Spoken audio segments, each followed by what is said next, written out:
Today's topic is about glycosphingolipids, how it is synthesized and its clinical application. So these are the carbohydrate containing lipids which are synthesized by the transfer of an active glycosyl or hexosamine residue from its UDP derivative. Now, first that cerebroside, how it is produced. The two most common cerebroside, that is glucocerebroside and galactocerebroside. Simple, one hexose molecule is present, either glucose or galactose. So here glycosyl transferase enzyme is needed for the formation of cerebroside, and these cerebroside are predominantly found inside the brain. Now, exactly how this cerebroside is synthesized? First, you have to understand the basic molecule needed, that is sphingosine. Sphingosine, that is amino alcohol, which is produced with the help of palmitoyl-CoA plus serine molecule. Over that sphingosine, one more fatty acid is attached. So this fatty acid plus sphingosine combine and make a ceramide molecule. Now, this ceramide, over that ceramide molecule, either UDP glucose or UDP galactose will attach.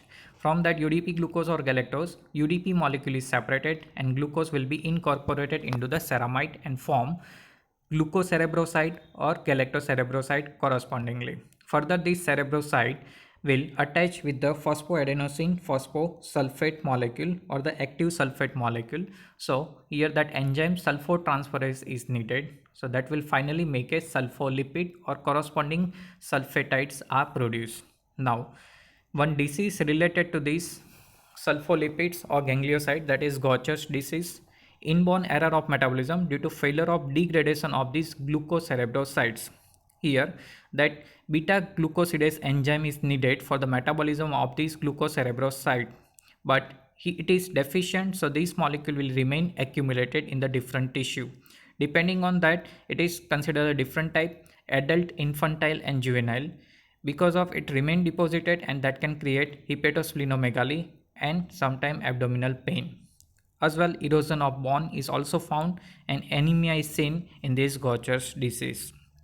Now, sulfatides, so basically they are the sulfuric acid ester of the cerebroside. Galactocerebroside 3 sulfate is the main sulfolipid in the brain, that already we have seen that. For that, basically PAPS, that is phosphoadenosine phosphosulfate or active sulfate formed from the sulfur containing amino acid is needed.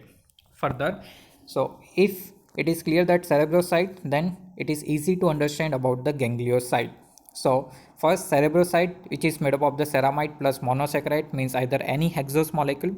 Globoside is generated, that is ceramide plus oligosaccharide, and from that globoside ganglioside is generated.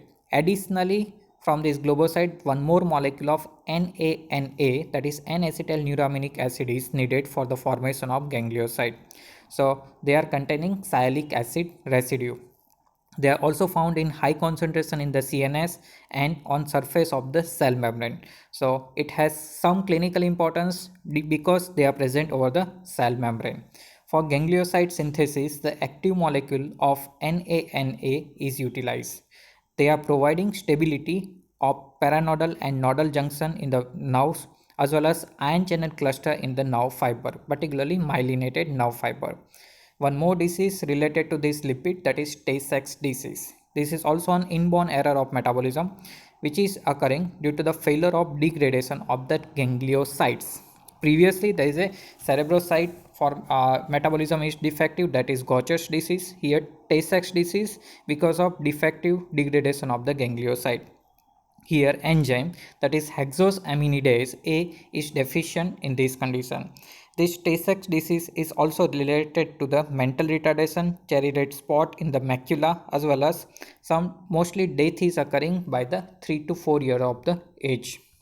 Now, this ganglioside formation, so basically NANA molecule that is activated by the CMP. So here that CMP molecule will be removed and NANA will attach, and that will make a ganglioside, that is particular GM3. In over that ganglioside, furthermore addition of another molecule of N-acetyl galactosamine with the help of UDP. Again UDP will be separated and that will make a more complex ganglioside, that is called a GM2. So that is about how exactly this ganglioside is produced. It has some clinical application, some cholera toxin as well as tetanus toxin. So they are attached with the help of this ganglioside. So this toxin mostly have a two subunit A and B. So that attach to the ganglioside over the intestinal mucosal cell, particularly this cholera toxin. B will bind and A subunit of cholera toxin will go inside the mucosal cell. That will increase cyclic AMP level. That is exactly how these biochemical changes are occur due to the presence of this toxin. Same, this ganglioside is working as a receptor for the tetanus toxin and other viral toxin. They are the entry point inside our body. Now, autoantibody are sometimes generated against this ganglioside, and that will disrupt our peripheral motor nerves because of affection of paranodal nodal junction as well as ion channel, and that is the some clinical application of these gangliosides. So that's all about today's lecture.